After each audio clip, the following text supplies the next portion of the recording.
মহিলা যাত্রীর সংখ্যা যেখানেই বেশি দেখে স্টেট বাস, কিছু স্টেট বাস তারা কি করে মহিলাদের আর তোলে না, তারা গাড়ি নিয়ে পালিয়ে যায়।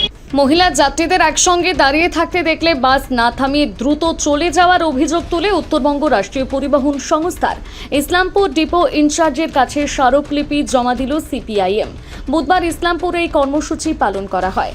সিপিআইএম এর ইসলামপুর 2 নম্বর এরিয়া কমিটির পক্ষ থেকে এই স্মারকলিপি প্রদান করা হয়। সংগঠনের তরফে 3 দফা দাবি জানানো হয়েছে। দাবিগুলোর মধ্যে রয়েছে গুঞ্জুরিয়া এলাকায় বাস স্টপেজ চালু করা, ইসলামপুর বাইপাস হয়ে রসাখোয়া পর্যন্ত এনবিএসটিসি বাস পরিষেবা শুরু করা এবং মহিলা যাত্রীদের সঙ্গে বৈষম্যমূলক আচরণ বন্ধ করা। এদিন সিপিআইএম ইসলামপুর 2 নম্বর এরিয়া কমিটির সম্পাদক শামী খান অভিযোগ করেন, অনেক সময় মহিলা যাত্রীরা বাস ধরার জন্য একসঙ্গে দাঁড়িয়ে থাকলে বাস না থামিয়ে চলে যাওয়ার ঘটনা ঘটছে। এর ফলে সমস্যায় পড়ছেন যাত্রীরা।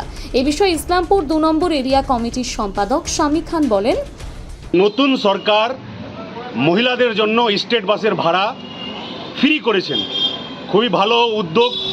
আমরা সরকারের এই উদ্যোগকে আমরা সাধুবাদ জানাই।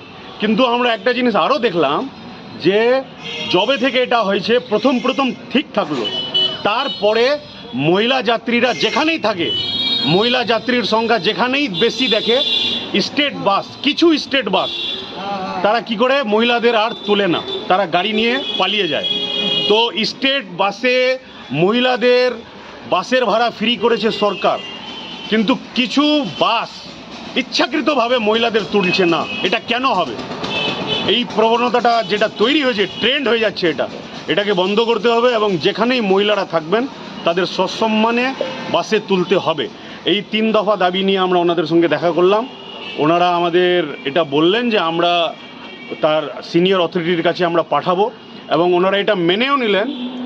তৃতীয় দাবিটা যেটা, যে না এটা ঠিক বলেছেন আপনারা, যে এই স্টেট বাসের অনেক ড্রাইভার মহিলাদের দেখে বাস আরও স্পিড করে নিয়ে চলে যায়, এটা ওনারাও মানলেন এবং ওনারা এটা বলেছেন যে আমরা অনেকটা লাগাম টানতে পেরেছি, আরও আমরা চেকিং করে সেটাকে বন্ধ করার চেষ্টা করব। এবং বাকি যে 2টা দাবি, গুঞ্জুরিয়া বাজারে স্টপেজ এবং বাইপাস এলাকায় বাস পরিষেবা চালু করা, সেটা আমরা একমত, এটাও হওয়া উচিত। কিন্তু আমরা ঊর্ধ্বতন কর্তৃপক্ষের সঙ্গে কথা বলে জানাবো এবং আমরা এটাই জানিয়েছি যদি আমাদের ডিমান্ড পূরণ হয় তাহলে খুবই ভালো, পূরণ না হলে এলাকার মানুষকে নিয়ে বৃহত্তর আন্দোলনে আমরা যাব।